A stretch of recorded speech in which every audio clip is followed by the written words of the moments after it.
पुढची बातमी पाहूया। सुप्रीम कोर्टातला निकाल लागेपर्यंत राष्ट्रवादीचं घड्याळ हे चिन्ह आता अजित पवारांच्या राष्ट्रवादीला देण्यात येऊ नये अशी मागणी सुप्रिया सुळेंनी केली आहे।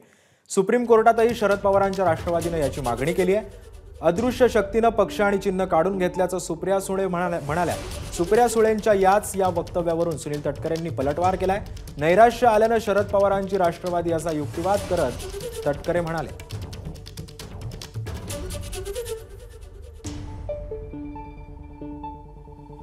दोन्ही बाजू ज्या लढत आहेत, म्हणजे आम्हाला तर नवीन ऑलरेडी दिलेलंच आहे, तसं त्यांनाही नवीन चिन्ह द्यावं। जे आधीचं चिन्ह जे आदरणीय पवार साहेबांचंच होतं ते अदृश्य शक्तीने चुकीच्या पद्धतीने आदरणीय पवार साहेबांकडून काढून घेतलं आणि तुतारी वाजवणारा माणूस हे नवीन चिन्ह आम्हाला देण्यात आलं। तुतारी वाजवणारा माणूस।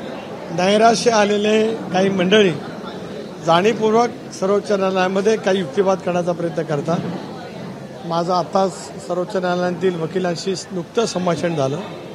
काल तो सर्वोच्च न्यायालयामध्ये मुद्दा मांडण्यात आला। येत्या बुधवारी त्या संदर्भामध्ये सुनावणी आहे। एबीपी माझा, उघडा डोळे बघा नीट।